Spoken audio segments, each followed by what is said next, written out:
નમસ્કાર ખેડૂત મિત્રો, હું બિપિન માંગરોળિયા. અમારી યુટ્યુબ ચેનલ ખેતીની વાતમાં આજે નવી વાત એક લઈને આપની સમક્ષ હાજર થયા છીએ. અત્યારે શિયાળુ પાકની સિઝન વાવેતર ઘણા બધા થઈ ચૂક્યા છે અને હવે જે કાંઈ બાકી છે એ ધીમે ધીમે આગળ ચાલુ છે. હવે લગભગ ખેડૂતોને થોડી લાઈન ઉપર બધું વાવેતર ને બધું ઉગાવો ને બધું નીકળતું આવે છે. તો આપણે લાઈનની વાત કરી તો આપણે જાણીએ છીએ કે આ ચોમાસામાં છેલ્લા વરસાદ જ્યારે નુકસાનકારક વરસાદ આપણે ત્યારે થયો ત્યારે ખાસ કરીને મગફળીના પાકમાં ઉપાડવાનો સમય અને કપાસની અંદર વીણવાનો સમય આ બંને સાથે હતો એટલે થોડું લેટ થયું. હવે ત્યાર પછી જ્યારે વરસાદ જતો રહ્યો ત્યાર પછી આપણે ખેડૂત મિત્રોને મજૂરની પાછળ લાઈનમાં રહેવું પડ્યું. હવે બધું એ પતાવ્યું ત્યાં આપણે પાછું ઉપાડી અને પાથરા કરેલા હતા તો વરસાદ થયો તો એ ભીના પાથરા માટે જે ઠેસર અને જે આપણે કહેવાય કે જે એનું હાર્વેસ્ટિંગ નું લેટ થયું એના માટે પાછું ઠેસરની લાઈનમાં રહેવું પડ્યું અને મજૂરની લાઈનમાં રહેવું પડ્યું. એટલે કહેવાનો મતલબ એ છે કે ખેડૂતને આપણે જે લાઈન છે એ ચૂકતી જ નથી. લાઈનમાં સતત ને સતત આપણે ઉભા રહે. પણ ખેડૂત પુત્ર છે રાત ને દિવસ ઠેસર અને મજૂર કરી અને આ બધું જ્યારે મગફળી અને કપાસનું હાર્વેસ્ટિંગ કર્યું ત્યાં પાછા નવા રવિ પાકના સિઝન માટે ડીએપી ની લાઈનમાં ઊભું રહેવાનું. જ્યાં ડીએપી ની લાઈનમાં ડાય એમોનિયમ સલ્ફેટ એટલે કે ડીએપી ખાતર મળતું નહોતું જે પાયામાં ખૂબ અગત્યનું છે તો એના બદલામાં ખેડૂતોએ 20-20 લીધું, 12-32-16 લીધું અને એ પણ ન મળ્યું તો અન્ય કોઈ ખાતરની પસંદગી કરી અને જેમ તેમ કરી અને ખાતર હાથ વગું કર્યું. જ્યાં હાથ વગું ખાતર થઈ ગયું ત્યાં પાછું એક સાથે આપણે રવિ સિઝનનો વાવેતરનો સમય પાકી ગયો એટલે પાછું દતાળની લાઈનમાં 8-8 દિવસ સુધી આપણે જેમ જાણીએ છીએ કે ખેડૂતોને વારા આવતા નહોતા પણ રાત ને દિવસ ટ્રેક્ટર ચલાવીને હાર્વેસ્ટિંગ કરીને આ ખેડૂત પુત્ર એ કહેવાય છે કે રાત દિવસ એક કરીને પણ સમયસર ઠંડી ચાલુ થતા આપણે વાવેતર કરી ચૂક્યા છે. હવે બધું એવું લાગે છે કે લાઈન ઉપર ચડતું જાય છે અને આવતું આવે છે. ત્યાં પાછું આપણે પીએમ કિસી નિદાનની લાઈનમાં ઉભું રહેવાનું, કેવાયસી ની લાઈનમાં. એટલે કહેવાનો મતલબ એ હતો કે આપણે ખેડૂતોએ લાઈન ચૂકાતી નથી, લાઈન આપણી પાછળથી જતી નથી. મને લાગે છે કે આપણે છે ને એક મોટો અશ્વમેઘ યજ્ઞ કરવો જોઈએ કે જેથી કરીને આનો કંઈક નિવાડો આવે. હવે આપણે વાત કરવાની છે મેન જે આજે કે ભાઈ જીરું ઉગતું આવે છે, લસણ, ડુંગળી, ઘઉં, ચણા આ બધાનું વાવેતર થઈ ચૂક્યું છે અને બધાનો ઉગાવો નીકળતો આવે છે. તો અમારે ઘણા ખેડૂત મિત્રોના ફોન આવતા હતા કે ભાઈ અત્યારે તો અમે જ્યારે વાવેતર સમયે આપણે જે નિંદામણ નાશકનો છંટકાવ કર્યો છે એટલે હાલ તો કોઈ ખડનો ઉગાવો કે એવો બહુ મોટો પ્રશ્ન છે નહીં, પણ જીરું 15 થી 20 દિવસનું થાય, લસણ કે ડુંગળી 15 થી 20 દિવસના થાય ત્યારબાદ ફરી કોઈને નિંદામણ નાશકનો છંટકાવ રહી ગયો હોય અથવા તો વધારે નિંદામણનો ઉગાવો ખેતરની અંદરથી નીકળતો હોય તો ત્યારે શું કરવું? 15-20 દિવસનો પાક થાય પછી શું કરવું? તો એના માટે આપણે એ પ્રોડક્ટની વાત કરવાની છે. પહેલા ખાસ આપણે સમજવું પડશે કે ભાઈ નિંદામણ નાશકનો ઉપયોગ કેવી રીતે કરવો અને કેટલો કરવો જોઈએ.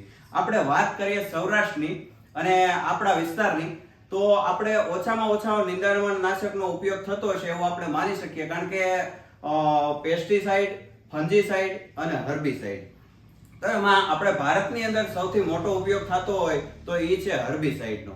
હર્બિસાઇડનો ઉપયોગ આપણા ગુજરાત રાજ્ય કરતા અન્ય રાજ્યોની અંદર વધારે થાય છે પણ હર્બિસાઇડ આપણા ખેતરને બહુ જ નુકસાનકારક છે એટલે શક્ય હોય ત્યાં સુધી આપણે એને વાપરવા ન જોઈએ. પણ આ સિવાય વિકલ્પ પણ નથી. જ્યારે માનો કે આપણો પાક 15 થી 20 દિવસનો થયો હોય અથવા તો એથી પણ આગળ ગયો હોય ત્યારે નિંદામણ નાશક જો આપણે નિંદામણ નાશકને વીણવા જઈએ તો એનો મજૂરી ખર્ચ વધી જતો હોય છે અથવા તો એનો સમય બહુ લઈ લેતો હોય છે. એટલે આની સિવાય આપણી પાસે વિકલ્પ પણ નથી. પણ વાત એ છે કે બહુ સમજણપૂર્વક વાપરવું જોઈએ. તો આપણે વાત કરશું કે ભાઈ જીરું, લસણ, ડુંગળીમાં 15 થી 20 દિવસનો પાક થયા પછી અને નિંદામણ નાશક ઉગી નીકળ્યું હોય તો એના માટે શું કરવું?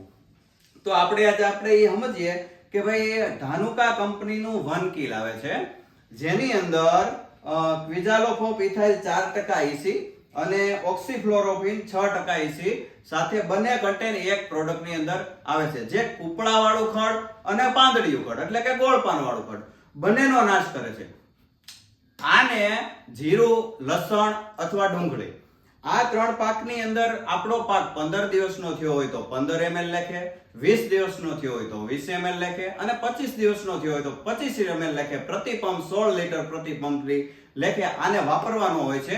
અને 1 વીઘા 16 ગુઠાના 1 વીઘામાં 3 પંપ તરીકે આપણે એનો છંટકાવ કરવાનો હોય છે. સાથે સાથે આ વાપરશું એટલે આપણો પાક તો થોડા દિવસ, 4-5 દિવસ, અઠવાડિયું, 10 દિવસ આપણો પાક પાછો પડવાનો છે ને છે. આ આપણે ગણતરી કરીને ધારવાનું છે. પણ માનો કે આને આ નુકસાન ઓછામાં ઓછું પહોંચાડે તો શું આની સાથે વાપરી શકાય જેથી કરીને આપણા પાકને પણ નુકસાની ન થાય અને આપણો નિંદામણ નાશક પણ બળી જાય? તો એના માટે આકાશ પેસ્ટિસાઇડ નું આવે છે ઝિંકોરા, જેની અંદર ઝિંક ઓક્સાઇડ 39.5% આવે છે. ઝિંક ઘણા પ્રકારના આવતા હોય છે. ઝિંક ફોસ્ફાઇડ આવે છે, જેને ઝિંક ઓક્સાઇડ આવે છે, જે પ્રવાહી ફોર્મમાં આવે છે, જેને આપણે પિયત ની અંદર આપીએ છીએ, પિયતમાં પણ આપી શકીએ છીએ અને સ્પ્રે પણ કરી શકીએ છીએ. અને એક આવે છે ઝિંક 12% એડિટા, જે ચિલિટેડ ફોર્મમાં આવે છે, એનો પણ તમે ઉપયોગ કરી શકો છો આમની સાથે. તો આ પ્રોડક્ટ સાથે આપણે ઝિંકોરા નામની દવા આવે છે, ઈ જો આપણે પ્રતિ પંપ 25 ml આની સાથે 1 કિલ ની સાથે વાપરશું તો આપણા પાકને જે લતાડ લાગવો જોઈએ, જે બીમારી આવવી જોઈએ, જે પાછો પડવો જોઈએ, ઈ પડશે નહીં અને આનો ગ્રોથ ચાલુ રહેશે અને આપણો નિંદામણ નાશકનો નાશ થશે. તો આવી બધી થોડી આપણે માહિતી જાણતા હશું અને ખેડૂતો સુધી પહોંચાડતા હશું ને એકાબીજાને આપણે કહેતા હશું તો ઘણા બધાનો પાકની અંદર ઘણો બધો ફાયદો થતો હોય છે. જો શરૂઆતના દિવસોની અંદર 15 થી 20 દિવસનો પાક થયો હોય અને આવી રીતે ખડની દવા આપણે નાખવામાં આવે, નિંદામણ નાશક દવા નાખવામાં આવે અને આપણો પાક 10 દિવસ પાછો પડી જતો હોય તો એમાં ઉત્પાદન ઉપર ઘણી મોટી અસર આવતી હોય છે. તો ઈ ન આવે એના માટે આપણે આ કરી શકીએ છીએ. એની જાણકારી લઈને અમે આપની સમક્ષ હાજર થયા હતા અને અમારી YouTube ચેનલનું નામ છે ખેતીની વાત. ખેતીની વાતની વાતમાં અમારે આ વાત આજે ખેડૂતો સુધી પહોંચાડવાની હતી. અમારી YouTube ચેનલને સબસ્ક્રાઇબ કરી દેજો, બેલ આઇકોન દબાવી દેજો અને લાઈક આપી દેજો. અને જો કોઈને ખેડૂતોને પ્રશ્ન હોય કાંઈ અથવા તો અમને કાંઈક ભલામણ કરવાની હોય તો કોમેન્ટમાં જરૂરથી જણાવજો. અમારા ફેસબુક પેજ પણ છે, ફેસબુક આઈડી પણ છે શ્રી રામદેવ એગ્રો સેન્ટરના નામથી, એમાં પણ અમને ફોલો કરી દેજો. અમારી શોપનું નામ છે શ્રી રામદેવ એગ્રો સેન્ટર, ચિત્તલ. હું બિપિન માંગરોળિયા. બધા ખેડૂત મિત્રોને ધન્યવાદ. જય ભારત.